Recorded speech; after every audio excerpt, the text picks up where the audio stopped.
Edwin method, but one good friend is equal to a library. Thank you, friends. Thank you, Janavi and Zoya. It was wonderful thought. Next year comes my friend to act one historical script. Apana, Haripriya, Jagat, Niranjan and Dambi. Rama ಮತ್ತು ಲಕ್ಷ್ಮಣ ಸೀತೆ ಪಂಚವಟಿಯಲ್ಲಿ ವಾಸವಾಗಿರುತ್ತಾರೆ. ಆಗ ಚಿನ್ನದ ಜಿಂಕೆಯ ರೂಪದಲ್ಲಿ ಮಾರೀಚನು ಸೀತೆಯ ಮುಂದೆ ಹುಲ್ಲು ಮೇಯುತ್ತಾ ಸಾಗುತ್ತಾನೆ. ಆಗ ಆ ಸೀತೆ ಆ ಜಿಂಕೆಯನ್ನು ನೋಡಿ, ರಾಮ, ಆ ಜಿಂಕೆಯು ಎಷ್ಟು ಸುಂದರವಾಗಿದೆ, ನನಗೆ ಆ ಜಿಂಕೆ ಬೇಕೆಂದು ಹೇಳುತ್ತಾಳೆ. ಆಗ ರಾಮನು ಸೀತೆಯ ಮಾತನ್ನು ನಿರಾಕರಿಸದೆ, ಲಕ್ಷ್ಮಣ, ನಾನು ಆ ಜಿಂಕೆಯನ್ನು ಹಿಡಿದು ತರುವೆ, ಅಲ್ಲಿಯವರೆಗೂ ಸೀತಾಮಾತೆಯನ್ನು ನೋಡಿಕೊಳ್ಳುತ್ತಾ ಇರು ಎಂದು ಅವನು ಜಿಂಕೆಯನ್ನು ಬೆನ್ನಟ್ಟಿ ಕಾಡಿನ ಕಡೆಗೆ ಹೊರಡುತ್ತಾನೆ. ಸ್ವಲ್ಪ ಸಮಯದ ನಂತರ ಆ ಮಾಯಾ ಜಿಂಕೆಯು ಕಾಣೆಯಾಗುತ್ತದೆ. ಸಹಾಯಕ್ಕಾಗಿ ರಾಮನ ಧ್ವನಿಯಲ್ಲಿ ಸೀತಾ ಲಕ್ಷ್ಮಣ, ಸೀತಾ ಲಕ್ಷ್ಮಣ ಎಂದು ಕೂಗುತ್ತದೆ.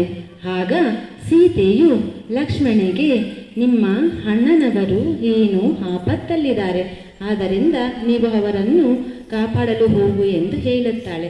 ಆಗ ಲಕ್ಷ್ಮಣನು, ಇಲ್ಲ ಮಾತೆ, ಅದು ರಾಕ್ಷಸರ ದನಿಯಾಗಿರುತ್ತದೆ, ನಮ್ಮಣ್ಣ ಧೀರ ಶೂರನು, ಅವರಿಗೆ ಏನೂ ಆಗುವುದಿಲ್ಲ.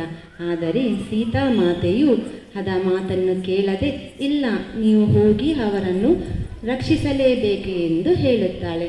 ಆಗ ಲಕ್ಷ್ಮಣನು, ಆಯಿತು ಮಾತೆ, ಆದರೆ ಒಂದು ಆಜ್ಞೆ, ಯಾವುದೇ ಕಾರಣಕ್ಕಾಗಿಯೂ ಈ ಗೆರೆಯನ್ನು ದಾಟಿ ನೀವು ಹೋಗಬಾರದು ಎಂದು ಹೇಳುತ್ತಾನೆ ಎಂದು ಹೇಳಿ ಪ್ರಣಾಮಗಳು ಹೇಳಿ ಕಾಡಿನತ್ತ ಹೋಗುತ್ತಾರೆ. ಇದೇ ಸಮಯಕ್ಕಾಗಿ ಕಾಯುತ್ತಿದ್ದ ರಾವಣನು ಸನ್ಯಾಸಿ ವೇಷದಲ್ಲಿ ಭಿಕ್ಷೆ ಬೇಡುತ್ತಾ, ಭವತಿ ಭಿಕ್ಷಾಂದೇಹಿ ಎಂದು ಗೆರೆಯನ್ನು ದಾಟಲು ಹೋಗುತ್ತಾನೆ. ಆಗ ಗೆರೆ ದಾಟಲು ಸಾಧ್ಯವಾಗುವುದಿಲ್ಲ. ಆದ್ದರಿಂದ ರಾವಣನು ಗೆರೆಯಿಂದ ಹೊರಗಡೆ ನಿಂತು ಭವತಿ ಭಿಕ್ಷಾಂದೇಹಿ ಎಂದು ಕೇಳಿದಾಗ ಸೀತಾಮಾತೆಯು ಗೆರೆಯಿಂದ ಹೊರಗಡೆ ಭಿಕ್ಷೆ ನೀಡಿದಾಗ ಭಿಕ್ಷೆಯನ್ನು ನಿರಾಕರಿಸುತ್ತಾನೆ. ಆಗ ಸೀತಾಮಾತೆಯು ಗೆರೆಯನ್ನು ದಾಟಿ ಭಿಕ್ಷೆ ನೀಡಲು ಬಂದಾಗ ರಾವಣನು ತನ್ನ ನಿಜ ಸ್ವರೂಪವನ್ನು ತೋರಿಸಿ,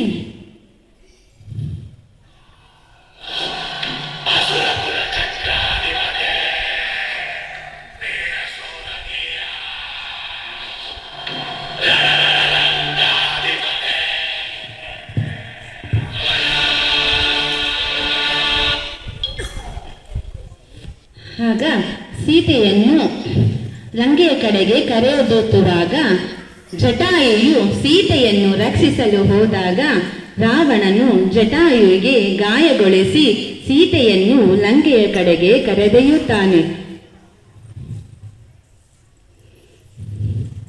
ನಂತರ ರಾಮ ಸೀತರು ಕುಟೀರದ ಬಳಿ ಬಂದು ಸೀತೆ ಇಲ್ಲದನ್ನು ಕಂಡು ಗಾಬರಿಗೊಂಡು ಸೀತೆಯನ್ನು ಹುಡುಕುತ್ತಾ ಕಾಡಿನ ಕಡೆಗೆ ಹೊರಡುತ್ತಾರೆ. ಆಗ ಹನುಮನ ದರ್ಶನವಾಗುತ್ತದೆ. ಹನುಮನು ಆಗ ಹೇಳುತ್ತಾನೆ, ರಾಮ, ನೀವು ಚಿಂತಿಸಬೇಡಿ, ನಾನು ಸೀತಾಮಾತೆಯನ್ನು ಹುಡುಕಿಕೊಂಡು ಬರುವೆ ಎಂದು ಹೇಳುತ್ತಾನೆ. ಆಗ ರಾಮನು ತನ್ನ ಕೈಯಲ್ಲಿದ್ದ ಉಂಗುರವನ್ನು ಗುರುತುಗಾಗಿ ಹನುಮನಿಗೆ ಕೊಡುತ್ತಾನೆ. ಹನುಮನು ಲಂಕೆಯತ್ತ ಸಮುದ್ರವನ್ನು ದಾಟಿ ಸೀತೆಯ ಬಳಿಗೆ ಹೋಗಿ ಆ ಉಂಗುರವನ್ನು ನೋಡಿಸಿ ಸೀತೆ ಖುಷಿಯಾಗಿ ಹೇಳುತ್ತಾಳೆ, ಹನುಮ, ಆಯಿತು, ರಾಮನನ್ನು ಕರೆತರುವೆ ಎಂದು ಹೇಳಿ ಹನುಮನು ರಾಮ ಲಕ್ಷ್ಮಣನ ಕರೆತರಲು ಮತ್ತೆ ಹಿಂತಿರುಗುತ್ತಾನೆ. ಲಂಕೆಯಲ್ಲಿ ಸೀತೆ ಇರುವಳು ಎಂದು ಹೇಳಿ ರಾಮ ಲಕ್ಷ್ಮಣರಿಗೆ ಹೇಳಿ ಮತ್ತು ಲಂಕೆಯ ಕಡೆಗೆ ಸೀತೆಯ Rama ಲಕ್ಷ್ಮಣನು ಕರೆದೊಯ್ಯುತ್ತಾರೆ.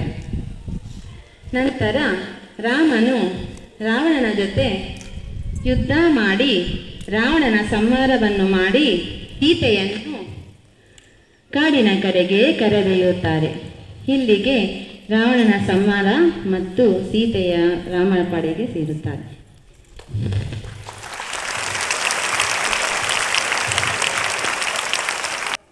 Thank you, my dear friends. We hope all are enjoyed our assembly. We will meet in the next assembly. Toodles, thank you.